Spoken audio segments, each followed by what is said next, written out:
Have you ever been asked what you want to do with your life and then said something like, I don't know. And then you hear the response which makes you feel like this.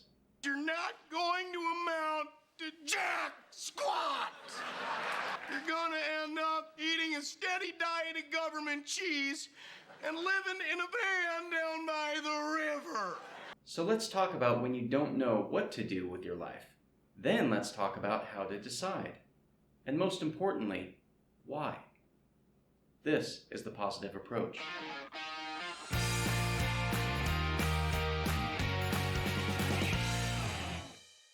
First off, don't feel bad if you're at this place in your life. Our culture is saturated with so many choices that it leaves many feeling paralyzed. It's a brooding sense of entangling entrapment, known as the paralysis of the analysis. When we're bombarded with multiple choices, many of us mentally become tongue-tied and virtually incapable of making a decision. It can be something as little as a restaurant menu where multiple meals look appetizing, or it can be as big as our topic of discussion, choosing a career path. If you're not mentally prepared to handle the nature of choice, it's likely you'll end up experiencing the paralysis of the analysis. And when that happens, the happiness in your life gets extinguished like the dying flame from a candle at its wit's end. So when deciding what you want to do with your life, one thing that often goes missing is that we're not taught the difference between a job and a vocation, or why it even matters. Most of us have worked at a job. It's a place you go to because you have to, performing tasks that are mediocre and tedious. Then you leave feeling unrewarded and unmotivated. You know the type. Welcome to Costco. I love you. Welcome to Costco. I love you. You live only for the break from your day job called the after hours. Over time, we can become conditioned by our obligation to work so badly that it embellishes our entire view of the workplace so that any new job prospect that comes our way looks just as mundane as the one we're in now. I would suspect that you're feeling the paralysis of the analysis because you're looking for a job, not a vocation. Webster defines a vocation as a summons or strong inclination to a particular state or course of action. Business coaches refer to a vocation as a calling you feel driven towards in the business world, something that you feel could be your purpose in life. Now, that can be a scary word at first because we feel like the word purpose is meant to be assigned to us rather than decided by us. It is purpose that created us. Purpose that connects us, purpose that pulls us, that guides us, that drives us. It's something that we may feel society is meant to attribute to our lives rather than a path we choose. Well, in terms of the movie The Matrix, I'm with Morpheus on this one. Everything begins with choice. I believe we're often paralyzed because we're waiting. We're expecting others to come alongside us and make decisions for us. Like when we're children, our parents gave us the options, and from those we picked the option we wanted. And if we didn't, they'd decide for us. And now that we're on our own, we're missing that key element that we've become so accustomed to in order to make a decision. And now that we're adults, we don't have that authority choosing our path for us. So we have two choices. Choose to become a slave to the paralysis of the analysis, reacting to life and only choosing when it becomes necessary to escape a greater discomfort. Or we can grow, we can evolve, and we can retrain our minds to behave differently. We can grow into the mature adults we were meant to become, just like our parents had to do, so they could guide us. So how do you do that? How do you choose? By doing three things. But first, help me out by clicking the like button on this video. It helps me greatly, and I really appreciate it.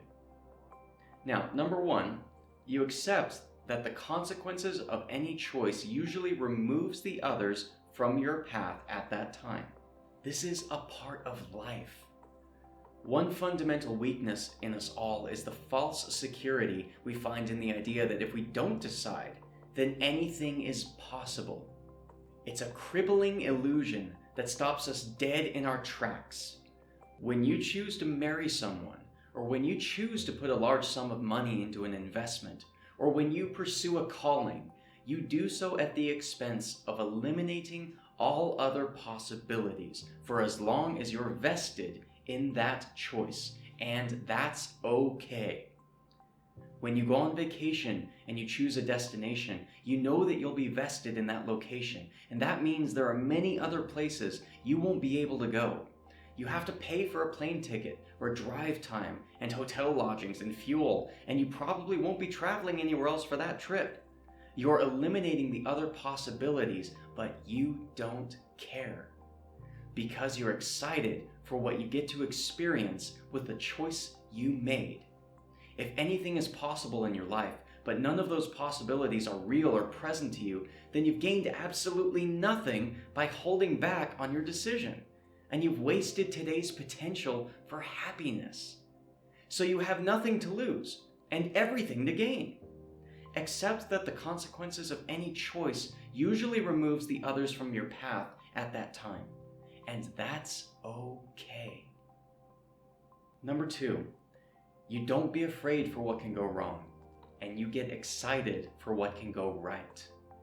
Too often we stand undecided because we're afraid if we make a choice, that choice is the wrong one, and there's a risk that it will fail. Well, guess what? Everything is a risk. When you walk out your door, get into your car, stay at home and watch videos, there are risks all around you. Car accidents happen, natural disasters destroy houses, burglars break in and rob you. Everything is a risk. Even the things that are statistically safe have a degree of risk. The only real risk you should be thinking about is wasting the only thing that you can never get back, your time. Don't get afraid for what can go wrong. Get excited for what can go right, because the only thing you have that's of greatest value is your time. Everything else is replaceable. You have nothing to lose and everything to gain. Number 3, don't delay in choosing. Whether you have one career idea in life or several, pick one. How do you pick one? The same way you pick a dessert. Is it going to taste good and make you smile? Then it's a good one. There's no perfect one. There are good ones and bad. If it isn't bad, then it's good. But choose today, because life is made up of hundreds of thousands of todays, and you're born with a certain number of them, and once they're used up, they're gone. You're given gold each day. Value it, treasure it, don't delay. It'll be the best decision of your life. The second best decision will be to subscribe to this channel, so you can enjoy more videos on real success stories, strategies, and techniques for the modern day. And don't forget to like this video if you found it helpful. And I would really appreciate it if you shared this on your social media feed to help this channel grow, so that together we can all have a positive impact on each other.